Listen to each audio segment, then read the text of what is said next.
राधे राधे। जय श्री कृष्णा। आप सभी को कार्तिक मास की बहुत बहुत शुभकामनाएं। आज हम सुनेंगे कार्तिक महात्म्य के 12वें अध्याय की कथा।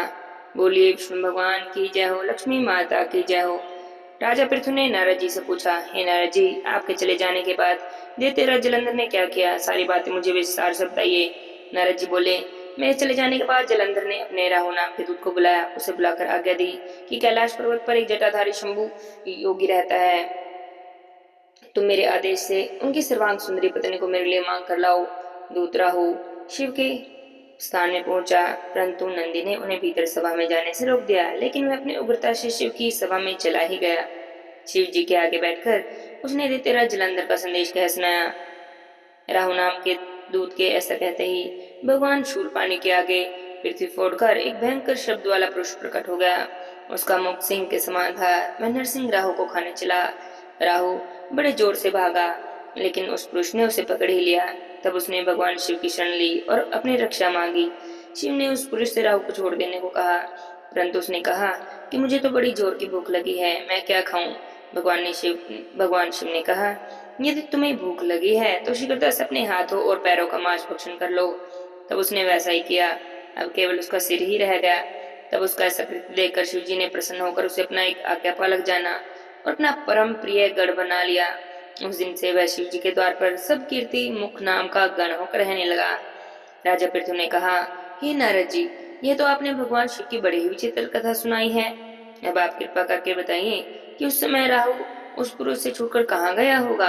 नारद जी बोले, उसे छूटने पर वह दूत बर्बर नाम से विख्यात हो गया और अपना नया जन्म पाकर धीरे धीरे जलंधर के पास गया। वहां जाकर उसने भगवान शिव के यहाँ हुई सारी घटना बता दी। उसे सुनकर दैत्यराज ने सब दैत्यों की सेना को आज्ञा दी। काले में शुभम नशुम शुभ सभी महाबली दैत्य तैयार होने लगे। एक से एक महाबली दैत्य करोड़ों करोड़ों की संख्या में निकलकर युद्ध के लिए तैयार होने लगे। महाप्रतापी सिंधु पुत्र भगवान शिव से युद्ध करने के लिए चल दिया। उस समय आकाश में मेघ छा गए और बहुत अपशकुन होने लगे। शुक्राचार्य और कटे सिर वाले राहु सामने आए। उसी समय जलंधर का मुकुट भी पृथ्वी पर गिर गया, परंतु वह नहीं रुका। इधर इंद्र आदि सभी देवताओं ने कैलाश पर भगवान शिव के पास पहुंचकर अपनी सारी बात बताई और यह भी कहा, आपने जलंधर से युद्ध करने के लिए भगवान विष्णु को भेजा था, लेकिन वे तो उसके वशवर्ती ही हो गए हैं। भगवान विष्णु लक्ष्मी जी सहित जलंधर के अधीन होकर उसी के घर में निवास करते हैं। हम सभी देवताओं को भी वहीं पर रहना पड़ता है। अब महाबली सागर पुत्र जलंधर आपसे युद्ध करने आ रहा है, अतः आप उसे मारें और हम सबकी रक्षा करें। यह सुनकर भगवान शंकर ने विष्णु जी को बुलाकर पूछा, हे ऋषिकेश, युद्ध में आपने जलंधर का संहार क्यों नहीं किया? वह कौन छोड़कर आप उसे घर में निवास क्यों करते हैं? यह सुन भगवान विष्णु ने हाथ जोड़कर नम्रता पूर्वक भगवान शिव से कहा, उसे आपका अंशी और लक्ष्मी का भ्राता होने के कारण ही मैंने नहीं मारा। यह बड़ा ही वीर और देवताओं से अजय है, इसी पर मुग्ध होकर मैं उसके घर में वास करता हूँ। भगवान विष्णु के वचनों को सुनकर शंकर जी हंसने लगे। उन्होंने कहा, हे विष्णु जी, आप यह क्या कहते हैं? मैं उस दैत्य जलंधर को अवश्य मारूंगा। अब आप सभी देवता जलंधर को मेरे द्वारा मारा गया जानकर अपने अपने स्थान पर जाइए। जब भगवान शंकर ने ऐसा कहा तो सभी देवता संदेह रहित होकर अपने अपने स्थानों को चले गए। उसी समय पराक्रमी जलंधर अपने विशाल सेना के साथ पर्वत के समीप कैलाश पर घोर सिंहनाद करने लगा। दैत्यों के नाद और कोलाहल को सुनकर भगवान शिव ने नंदी आदि गणों को उससे युद्ध करने की आज्ञा प्रदान की। कैलाश के समीप ही भीषण युद्ध होने लगा। दैत्य अनेक प्रकार के अस्त्रों शस्त्रों से युद्ध करने लगे। भेरी, मृदंग, शंख, वीर और हाथी, घोड़ों और रथों के शब्दों से पृथ्वी शाबित होकर कांपने लगी। युद्ध में कटकर मरे हुए हाथी, घोड़े, पैदल की सेना का पहाड़ जैसा लग गया। रक्त और मांस से जहां जैसे वहां पर कीचड़ हो गया था।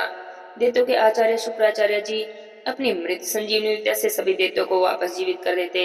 यह देखकर भगवान शिव के गण व्याकुल हो गए और उनके पास जाकर सारा वृतांत कह सुनाया। उसे सुनकर भगवान रुद्र के क्रोध की सीमा नहीं रही। फिर तो उनके मुख से एक बड़ी भयंकर कृत्या उत्पन्न हुई, जिसकी दोनों जंघाएं ताल वृक्ष के समान थी।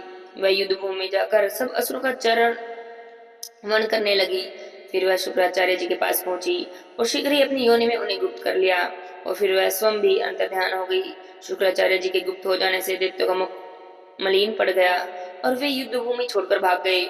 शुम्भ निशुम्भ और कालनेमी आदि सेनापति अपने भागते हुए वीरों को रोकने लगे। और भगवान शिव के नंदी आदि गणों ने भी, जिसने कि भगवान गणेश और स्वामी कार्तिकेय जी भी थे, दैत्यों से भीषण युद्ध करना आरंभ कर दिया। आगे क्या हुआ इसका वर्णन हम अगले अध्याय में सुनेंगे। बोलिए विष्णु भगवान की जय हो, लक्ष्मी माता की जय हो।